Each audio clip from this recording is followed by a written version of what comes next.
Hello there, it's League of Ireland Weekly, Series 4, Episode 5. We're on the television, the usual podcast platforms, and we're also on YouTube. Plenty of action from the weekend, a disappointing Dublin derby, Rovers' winning start to the season continues, and King Billy slays the Rebels in Inchicore. Later in the show, we'll have St. Pat's Director of Football, Ger O'Brien, but I'm delighted to be joined, as ever, by Daniel McDonnell, and we also have Johnny Ward from the Petri dish that is Prestbury Park. Johnny, how's life over in Cheltenham? I mean, I might be accused of being biased, but you're already editorialising the Shell's Bows result into a disappointing Dublin derby. Oh, I was just going to say that as well. It was a very striking. There was no context provided. It wasn't a great football match. In the 90 minutes of football, it wasn't ideal. How do you think you would have introduced it if Shells had nicked it with a 98-minute like they did in Cork? I'm judging this in the context of football. And the football on show was probably hampered by the pitch, which wasn't ideal.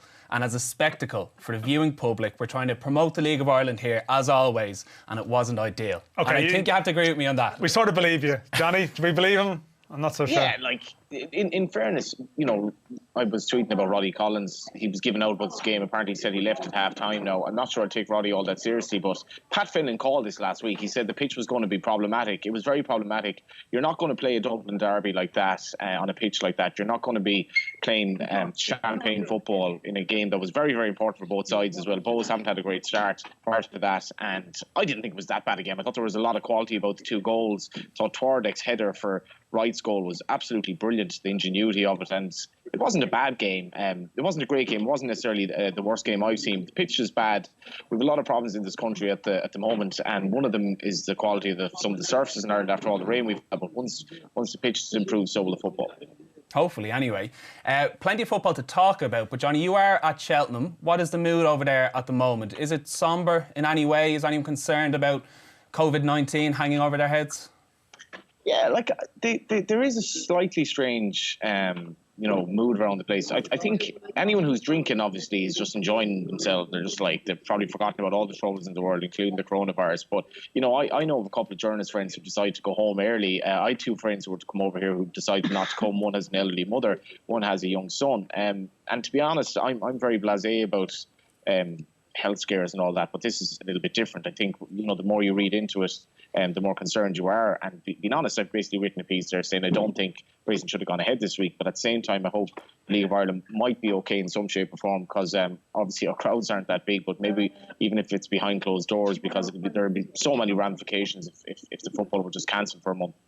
Well, I mean, this is the thing. I mean, this is coming at us fast. I mean, there was a meeting today with the FAI, the PFAI, and the clubs, and there is a feeling, as it stands, that the games will go ahead this weekend. But closed doors football would have disastrous implications for the league. It's not an option as it stands without financial commitments from, I think they're going to have to seek it from UEFA, possibly government, in terms of ring fencing some money that's coming their way, which is meant to go towards development. But closed doors just doesn't work in the League of Ireland. This is the situation, and the argument for even playing games this weekend, I think you can have a debate around it, because League of Ireland stadiums aren't necessarily equipped to cope. I mean, we can joke all we want about social distancing and whatnot, and but it's gone beyond a sort of joking matter now. Really, someone has died, in the country now, and you look at a lot of our stadiums where facilities to wash hands, facilities to. I mentioned Talca Park, and I'm not just saying it because I'm sitting across from you, but as you know, parts of the stadium are closed off, so those that are there are going to be congested quite close together. But it's gone beyond that now. We're talking about games, which is a very I suppose that's what people's engagement with it would be. But I know that now that one of the big debates and one of the discussions that's going to be brought up in this daily task force is the amount of teams in this country that train in communal facilities, that train in gyms, that train in colleges and ITs. I think already, I gather in rugby, Munster are in, they're in UL, they've moved to Thomond Park. So clubs will have to look at training in their stadiums. And I mean, that's easy said. That's easier said than done. Some facilities aren't necessarily equipped for that. The pitches are battered and bruised, and I mean, this is obviously something that's bigger than all of us, bigger than all of that, but they're going to face probably unprecedented decisions here, and I know that it's been pretty much acknowledged even outside Ireland that leagues such as our one, where clubs are basically reliant on gate receipts and only got the licence to play in the league on account of budgets that are drawn from gate related income.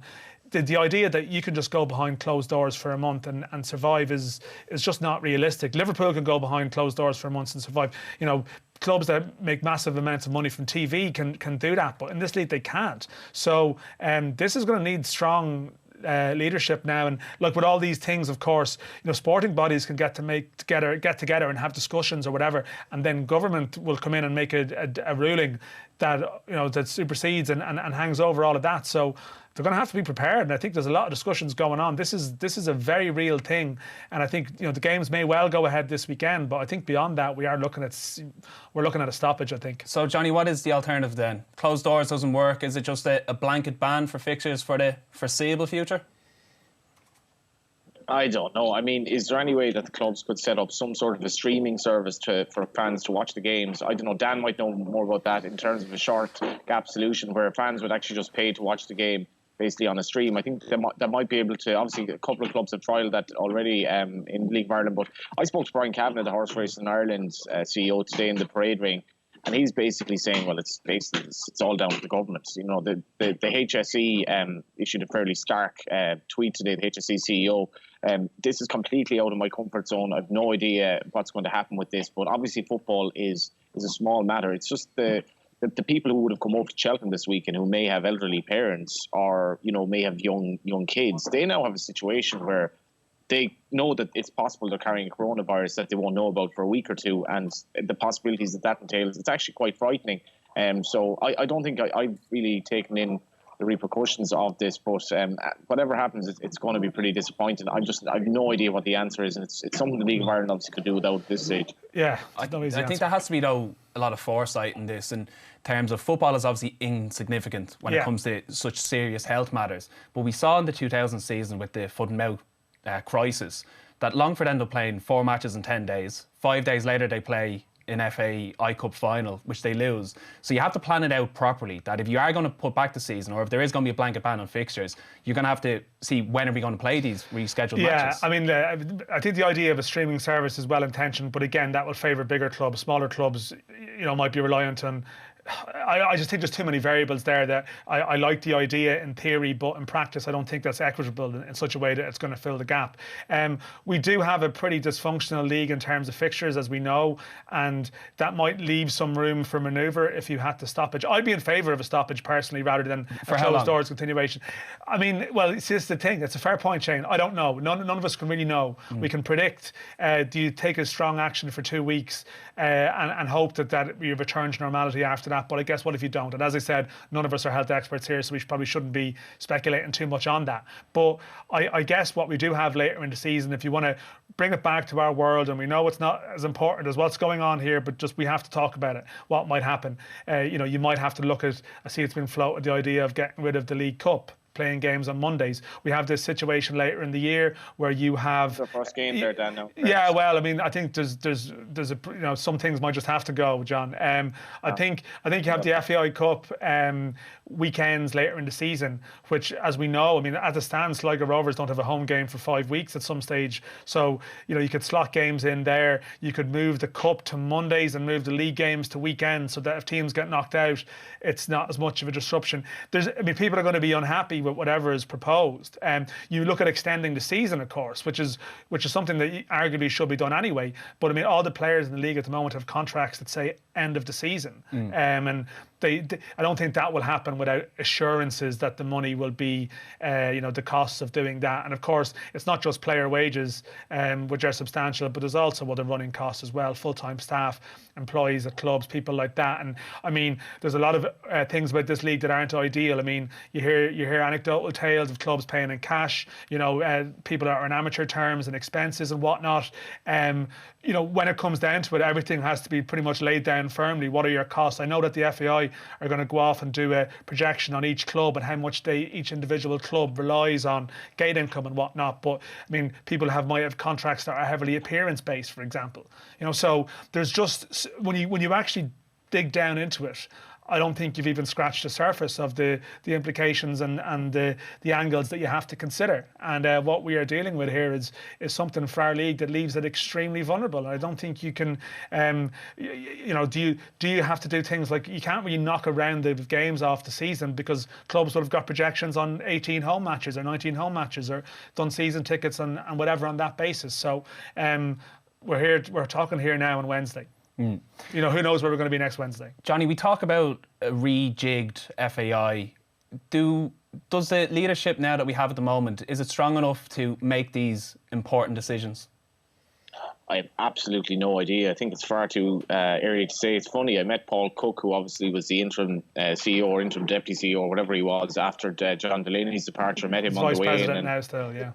Yeah, and we were having a bit of a laugh about obviously Waterford having a big win at the weekend, but I honestly don't know. I think, at a bigger level, I think this is an opportunity for the government, Fianna Fáil and Fine Gael and the Greens to quickly just form a government. I think it's actually quite, in a sense, convenient for them because people just need a government now. They need things to happen.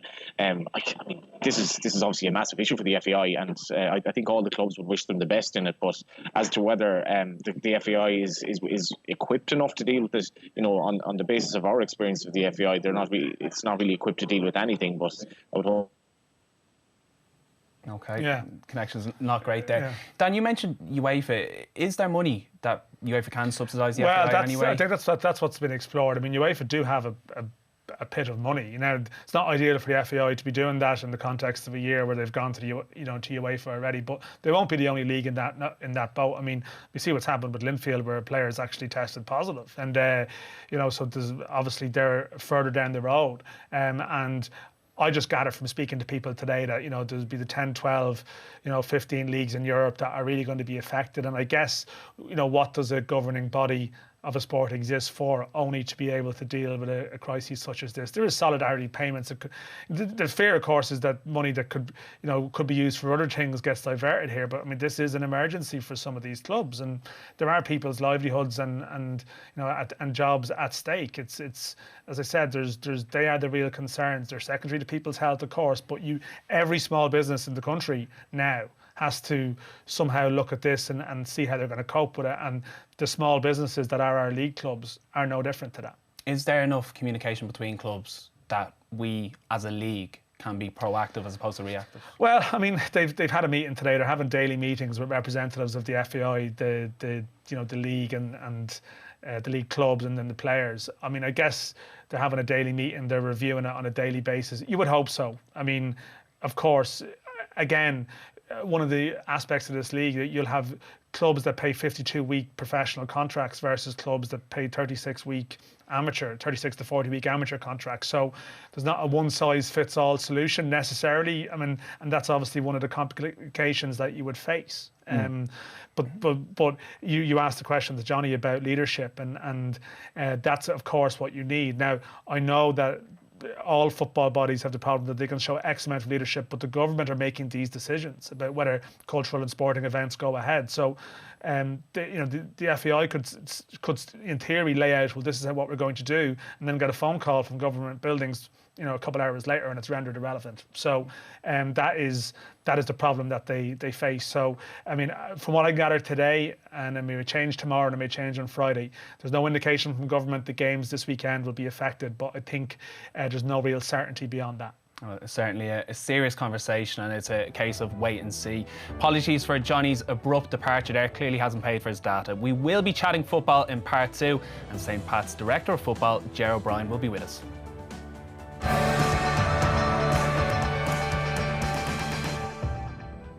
Hello again, League of Ireland Weekly Season 4, Episode 5. The ever-present Daniel McDonnell is still with me, and I'm delighted to be joined by St. Pat's Director of Football, Ger O'Brien, and also Air Sport Pundit now.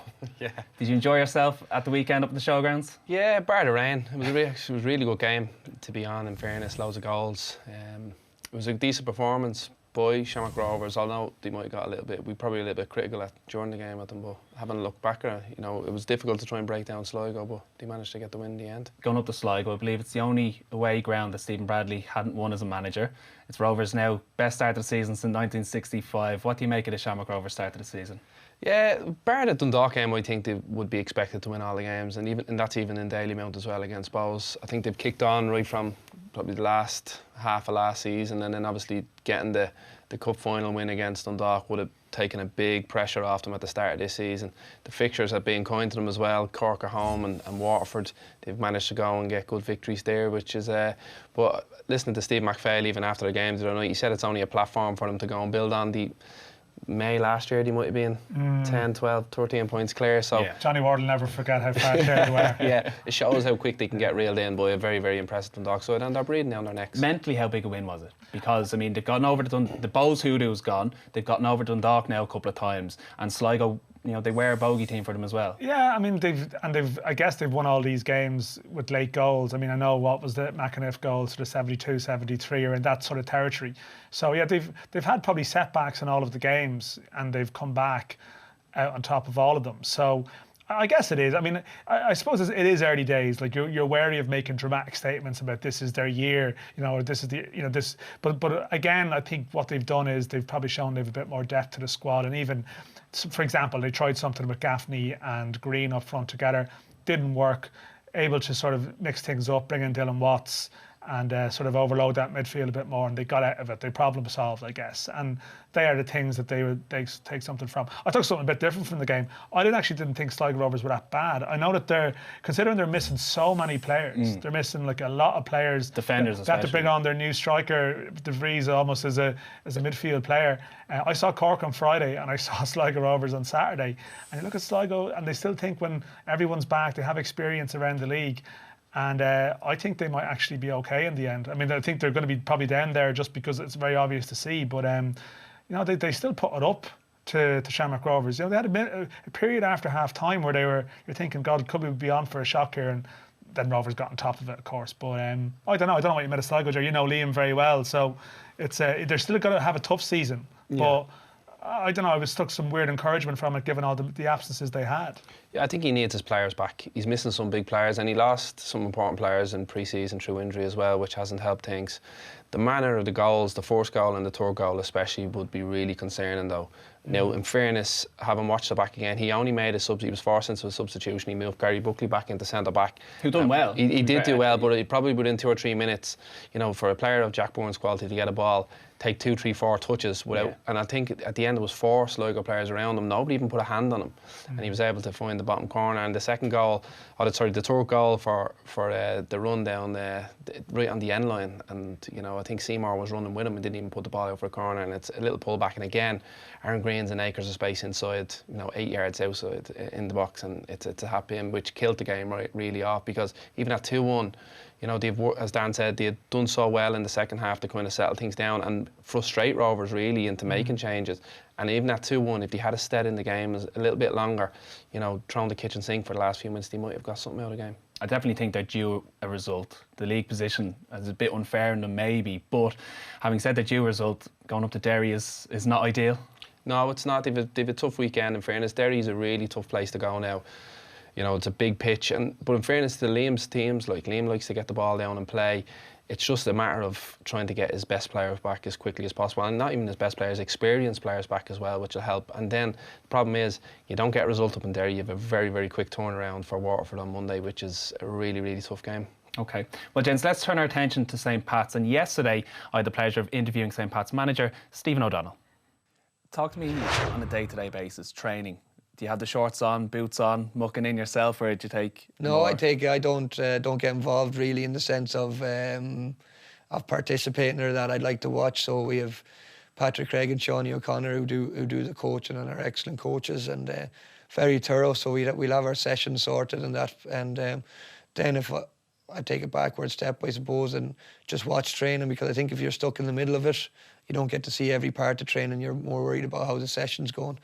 Then obviously if I see things and have things to say, I'll step in. But ultimately, Patrick and Shawnee are very good coaches, and I fully believe that coaches and management is a little bit different. So if you're getting 2 coaches in, you allow them coach, you know, in the sense of, you know, you have them in for a reason, and obviously people you respect and people who you highly rate, you let them go and do what they do best, and that's coaching. And then when you take a little step back, you might see things that you wouldn't see if you're in amongst it and worried about numbers of training or where cones are set out and that, you know. I'd rather just watch and then pick up on things, and then obviously have your input throughout the session. Very interesting to hear from Stephen there. When I was chatting to Stephen, he really, you know, emphasised the point that it's not just him, it's a management team. He reeled off a couple of the coaches there. Alan Matthews involved as well. Is that the sense in St. Pat's, that it's a team effort without sounding too cliched? Yeah, I think so. It's a club where we all kind of stay in communication quite a bit.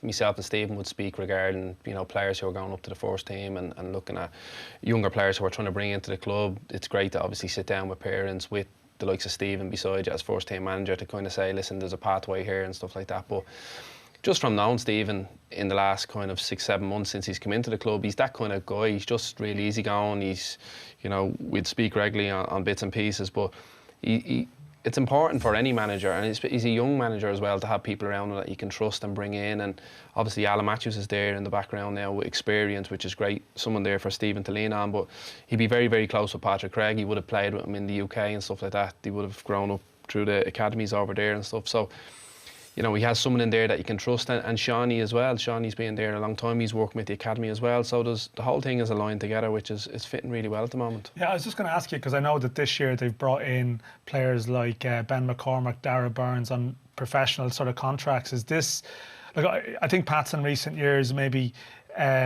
you've been trying to work on that link from underage to senior team, and do you feel you're strengthening the foundations a bit there now, that things are changing a bit? Because I you know, Shamrock Rovers have something going on, and I think other clubs probably need to follow on from that, I guess.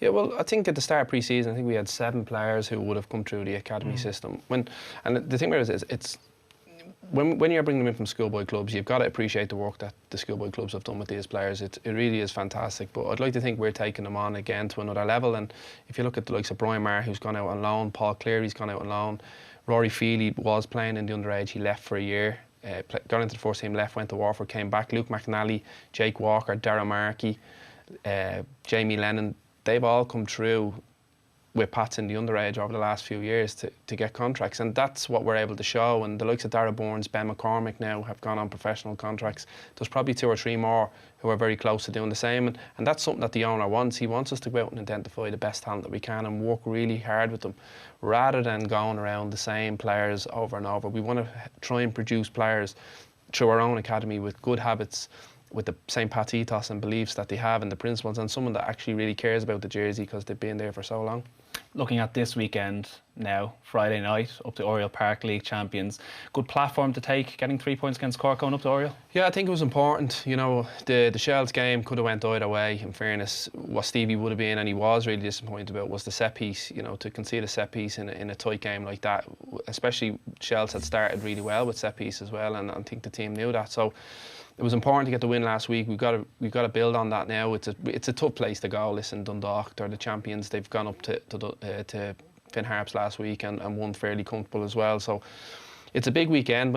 I always find when you have 2 games in the course of a weekend, it's important your first game to try and get something out of it, because if you don't, you're under a little bit of pressure. And if Derry can go and beat Sligo on Friday, they'll be coming down to Richmond on Monday full of confidence. So it's important that we try and go up to Oriel, get something from the game, and if that's the case, then we can build on that hopefully against Derry on Monday. I think Forrester's looking a bit fitter. I watched Pats on Friday, and I still think goal scoring might be a problem for them, but that was one thing I took away. He definitely looks in better shape. Yeah, listen, it's really difficult to speak about Chris because a lot of private stuff went on in his life, but I think those who know him really well and have worked closely with him over the last year knows some of the difficulties that he's had personally. But he's a great fella. Listen, he doesn't lose his ability overnight. You know, when he's on form, and I know he's starting to show glimpses of that, but I still think there's more in Chris, which is a great sign for the club and the fans, because, you know, already he's getting back to somewhere, and even at that, and he's still miles off it, I think, from where he can get to. he's still one of the best players on the pitch. And I think when he does finally reach where he's at, I think we're going to see the Chris that, before he went away to the UK. Well, certainly great to see him back, and plenty of positives at St. Pat's. Well, just before we leave you on Air Sport 1, a reminder that we will have live coverage of St. Pat's against league champions Dundalk in Oriel Park this Friday from 7 o'clock on Air Sport 1. Conor Morris, Shane Supple and Paul Curry will be up in Oriel for that coverage. For our Air Sport TV viewers, that is where we leave you, unfortunately. Next Wednesday, normal service should resume with Dan and Johnny Ward back, we hope. For our podcast and YouTube subscribers, plenty more to come in part 3.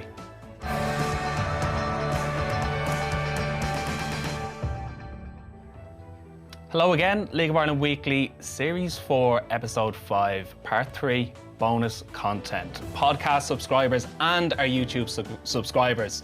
Ger O'Brien, Daniel McDonald are still with us. This is the part of the show where we hear from you, the listener. So I have a couple of questions to throw to. The first one is Barry McCardle is on the tweet machine.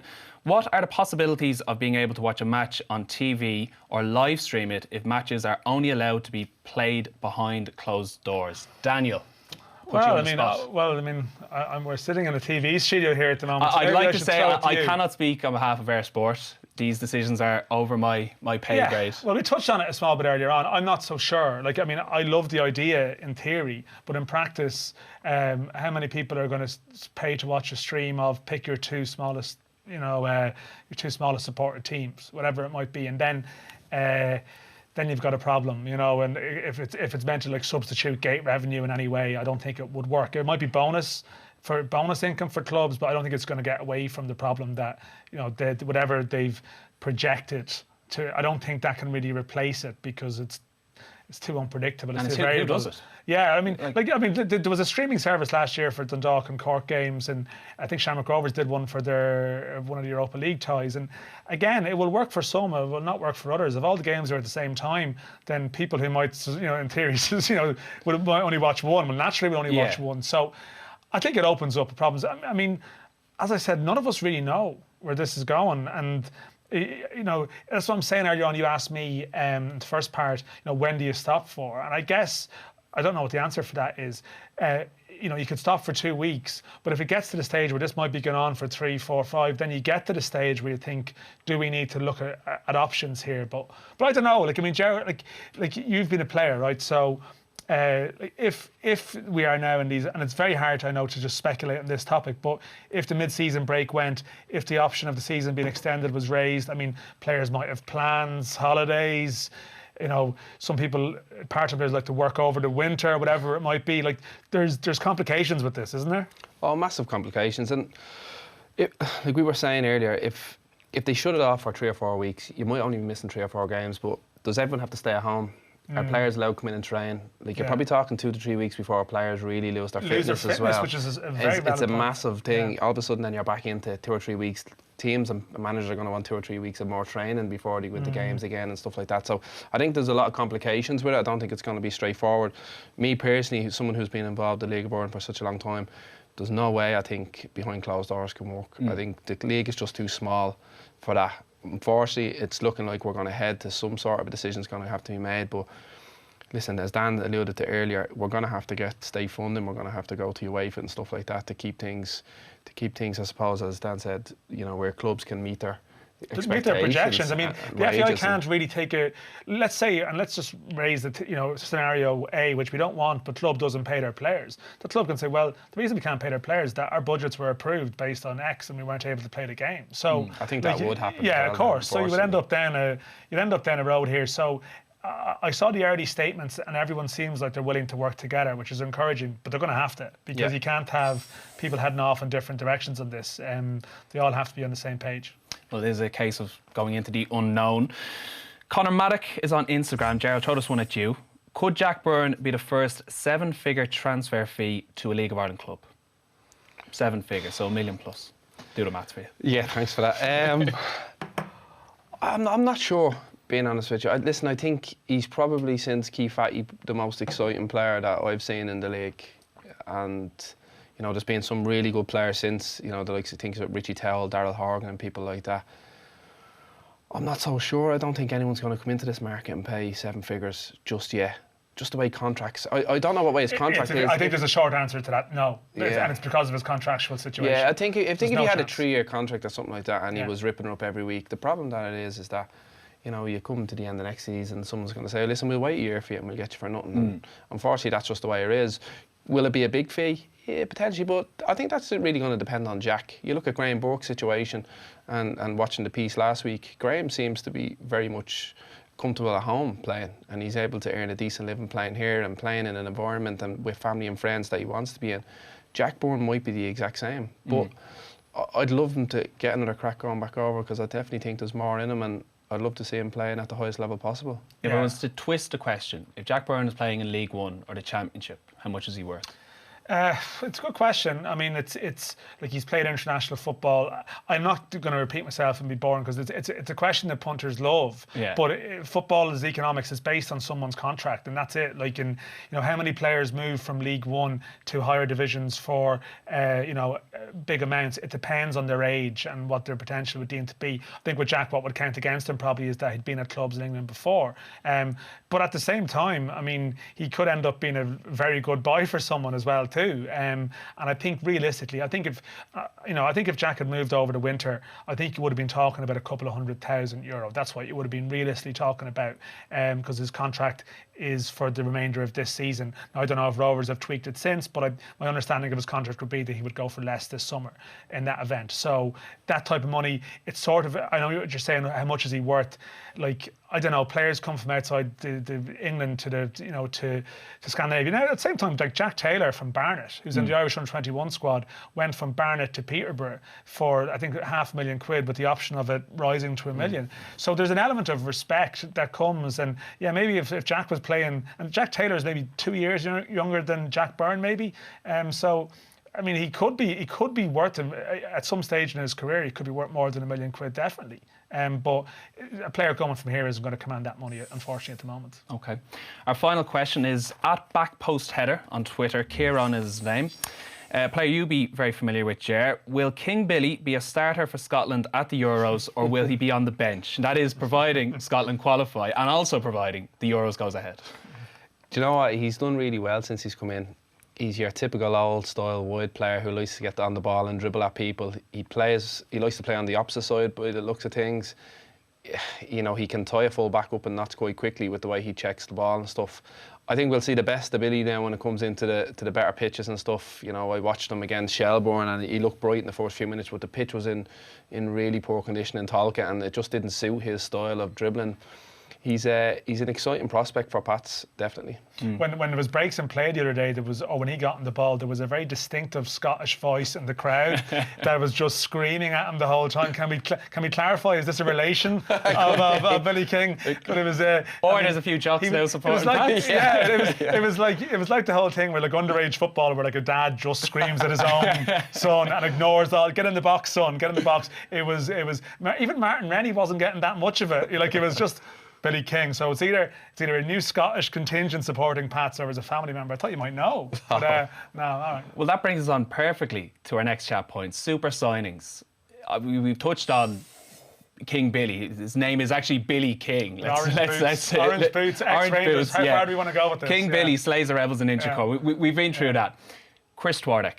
How good a signing is he for Bows? I think he's been up there. I think if you talk about signings of the season, and there'll be higher profile ones, and he's someone who was at Sligo Rovers, went to Bows. If people probably, in January were asked to name 10 transfers that happened like that, I don't think he would have registered, but he's done very well. And actually in a position where Bows are pretty strong, in the wide department, because they have Danny Grant, they've got Callum Thompson back on loan from Wolves, Wade Slater, I think a couple other players I'm forgetting that can play there as well. Mandrew can in theory play out wide as well. So, but he's been outstanding. I think he's had a role to play, and even against Rovers, where a game that they lost, he really sort of put it up to them. And yeah, I don't know, would you have seen it from him at Sligo Rovers last year? But he's been one of the standouts for me. No, I wouldn't have seen it, to be honest with you. We would have played him, and I think one of the matches he didn't start, then he would have played one on the right, and it didn't really cause too many problems.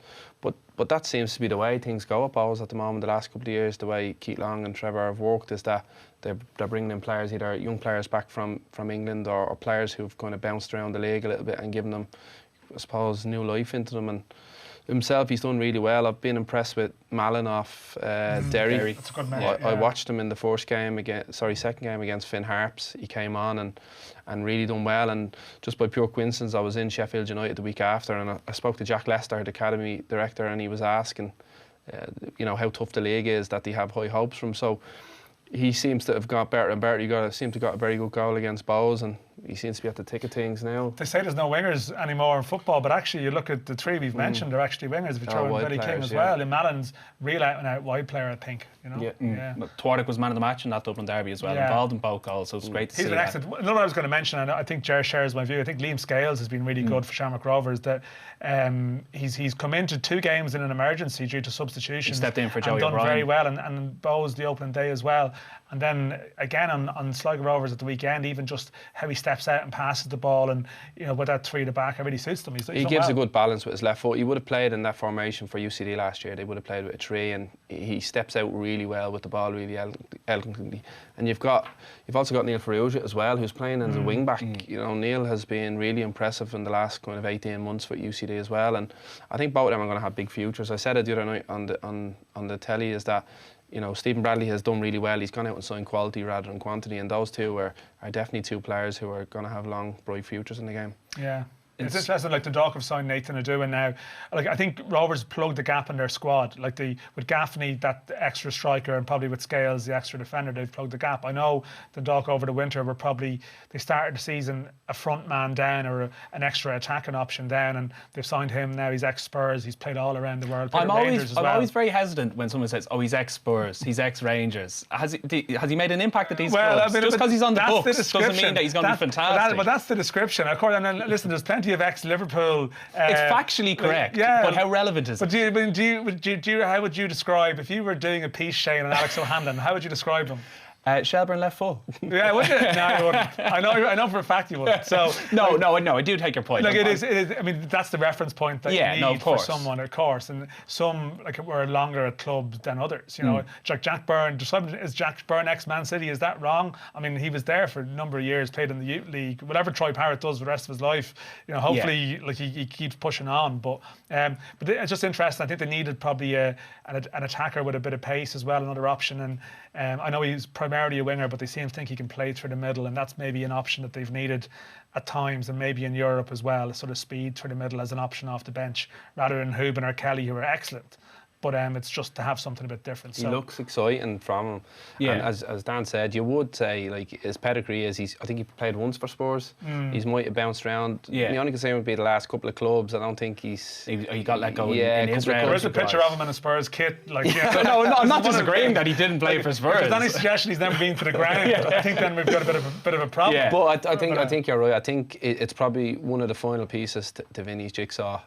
And he'll be more confident now with another player as well. Like, John Mountney gets pushed out to the right. Jamie McGrath went. Jamie would have done that at times last year as well. And if they don't have Dan Kelly, there's probably a lack of pace on one side. Well, they brought Kolovic in, the Serb, come on against Finn Harps and hit the post, and they seem to think he could be a right-sided player primarily, but they just have depth in that area where they didn't have it before, pretty much, as Ger says. So that's been an interesting one, definitely. Well, I did see a YouTube clip. I think Nathan Adua made his Rangers debut, tried an rainbow flick, so he's got a bit about him. Yeah, fullbacks wouldn't like that, of course. No.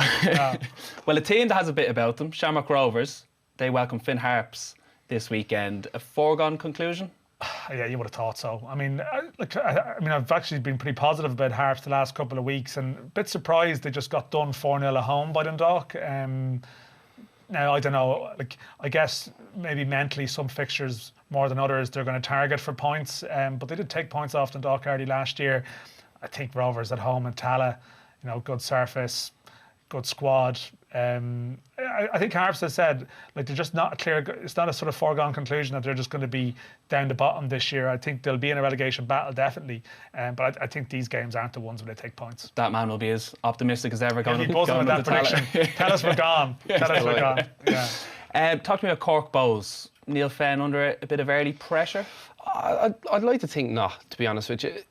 I don't think when Neil left Longford to take the Cork job, I don't think anyone, including probably Neil, would have foreseen what was going to happen with the squad and stuff like that.